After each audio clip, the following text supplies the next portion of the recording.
Hi, I'm Richard Peritz, and we are at the fabulous Rosen Center Hotel in Orlando, Florida, for the Florida Educational Technology Conference.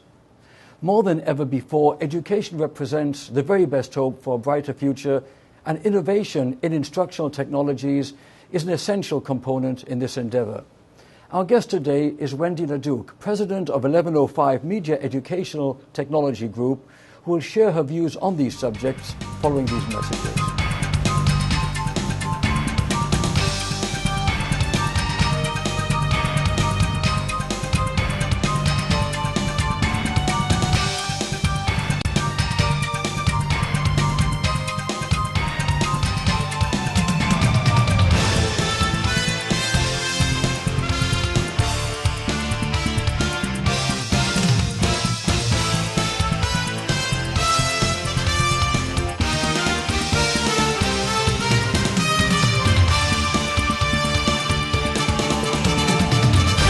With us now is Wendy LaDuke. Wendy, it's a pleasure and privilege to have you on our show. Thank you very much. Tell us a little about what brings you to Orlando and why the Florida Educational Technology Conference is important in your view. Actually, we were fortunate enough to acquire FETC 3 years ago, and it has been a long-standing conference in the educational community. It's an event that actually allows educators from across the country to get together and learn about what they're doing with technology in our nation's classrooms. And it's an opportunity for professional development, which we have a tremendous need for across the country. And it's an opportunity for them to see what types of technologies are going to be available to them in the future, on the impact that technology has on student performance. And hopefully it's something that they're able to take back to their schools and districts and share with their peers that weren't able to attend the conference. I personally find all of this fascinating. In fact, a while ago I was told that here in this great country, the greatest of democracies, there's such a problem with students aspiring for technical careers that they have to import engineers and technicians from third world countries. And the idea of trying to enhance curriculum and make education more enticing and palatable to technical students and other, whether it's science or other, is more important than ever. What are your thoughts on instructional technology playing a greater role in this day and age?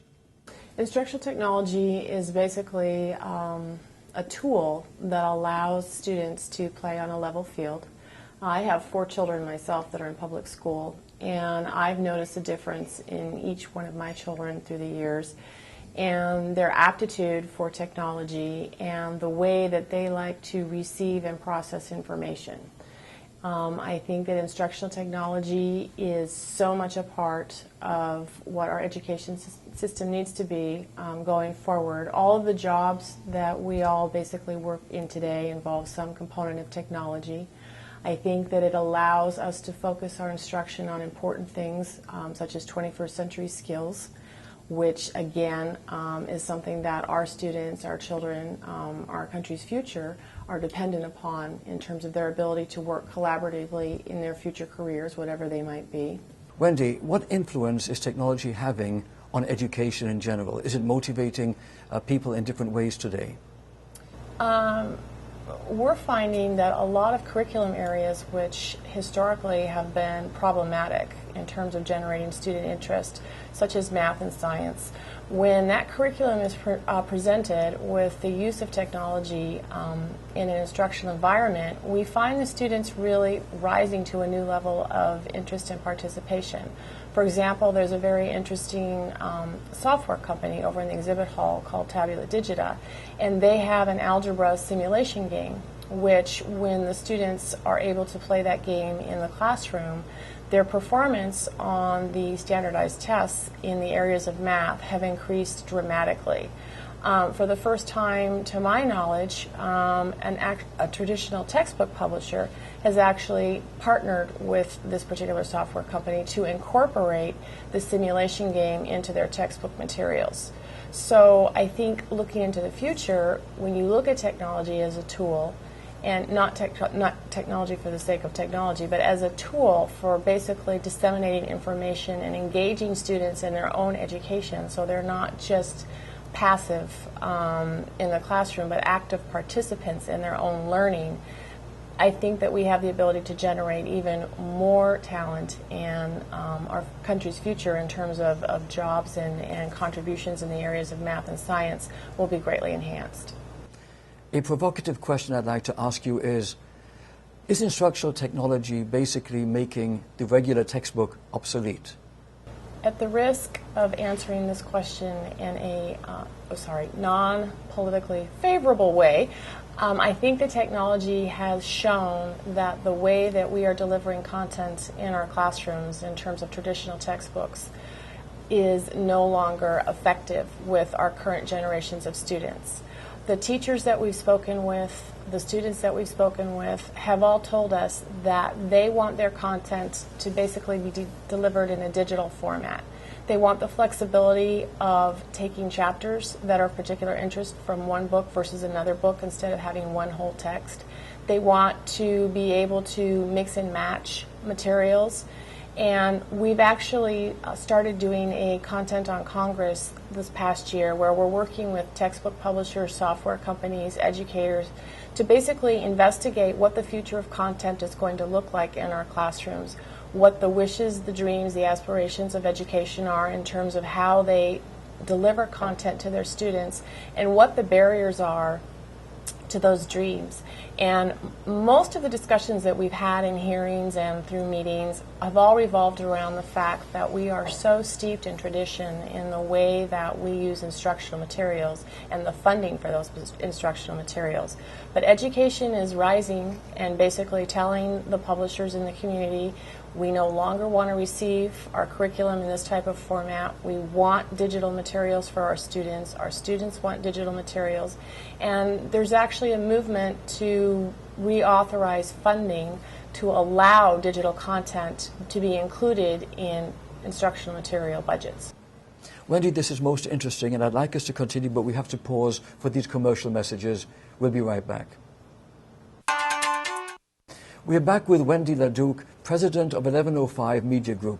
Wendy, I'd like to ask you to please tell our audience a little bit about your organization and FETC and so forth. Well, first of all, I am the president of the education group of 1105 Media. If my boss hears that I'm the president of 1105 Media, I won't be working there anymore. 1105 is a media communications company with magazines and websites and events that focus on different markets. We have a government group which focuses on federal, state, and local government. We have our education group where we have magazines and events in both K through 12 and higher education. We have an enterprise group, a security group, medical group, occupational health and safety, and we have events in every single one of these individual markets. FETC became a part of the 1105 family 3 years ago. We were very fortunate to be able to acquire this conference. The magazines in our education group, T.H.E. Journal, which focuses on educational technology in the K-12 market, has been published for over 33 years. Campus Technology, which is focused on educational technology in the higher education community, is a long-standing publication as well. We have a conference in higher education, which is usually the end of July in Boston. And we do the same things at the higher education events as we do here at FETC. We basically bring in best practice. We have presentations, workshops, all revolving around what applications for technology are in an instructional environment. Wendy, tell our viewers a little bit about the T.H.E. Journal and your background and your father's vision for the future. T.H.E. Journal was started 34 years ago, actually, by my father, who had a vision that someday education would play a very important role in education. And all those years ago, the only technology that was really available at that time were the big mainframe computers in the refrigerated rooms with the punch cards. So we were never really quite sure how it was that he developed this vision through the years, and that he knew so far in advance that technology would be such an important component within education. But at the time that he started the publication, there was no Apple, there were no PCs. IBM was one of the magazine's first advertisers, with their big mainframe computers. And technology at that time, when education started to adopt the technology, was really used for administrative purposes. It was for the management of education. It was the business side. It wasn't until the 90s, actually, that it started to play a more important role in the instructional process and in the classroom. So my father, God love him, had a vision and basically sacrificed a lot to make this happen, and he was recently, last year, inducted into the AEP Hall of Fame for his contribution to educational technology. This is also very important and exciting, but I'd like to ask you, what research do you know of that is taking place that is helping professionals such as yourself understand trends in education and for the future?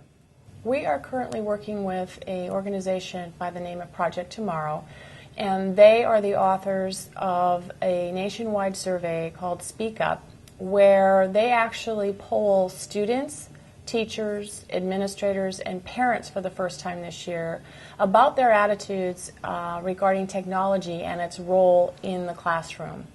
They've got 5 years of data, and they basically can map out future trends for schools and also colleges and universities to see what types of technology programs they need to have available for the students that are moving up. Wendy, I was just thinking, on a more philosophical note here, in this beautiful world of ours, such a wonderful world with brilliance and nature and so many wonderful things, inspiring things, yet a lot of disappointing things too, the world is subjected to stupidities and obscurantism, irrationalism, fundamentalism, and education represents a hope for a better future for all of us. Tell us your thoughts with regard to how progress is enhancing civilization. Education is a very important tool in terms of helping people formulate a better life for the future.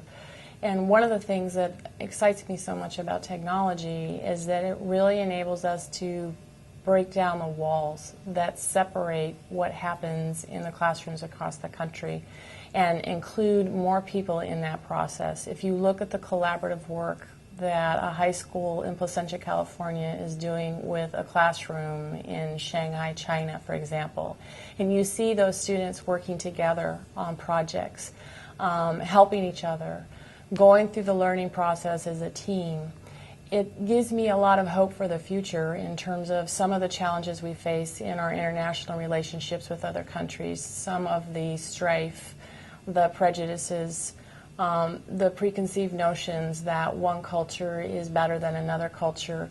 You watch these students working together, you watch them produce a product, the pride that they have in what they've produced, their ability to collaborate and work as a team. It gives me a lot of hope that in the days to come, education will in fact bring peace and a little bit more harmony in terms of our ability to live with one another. Wendy, I share your enthusiasm and optimism. I'd like to ask you about your plans for the future. 1105 is going to continue to look for new products and provide new services to the educational community that will really help facilitate the integration of technology into our nation's classrooms. We know that we're facing challenging times economically, and it's not just in this country, but it's in other countries across the world. And we see this as an opportunity to really continue to grow our business and continue to provide education the tools that they desperately need to really make our public education system a success. Wendy, this has been a real pleasure, and I wish you a lot of success in the future. Thank you very much. And I hope to have you on the show again next time we meet. It's been a pleasure. Thank you. I'll be right back.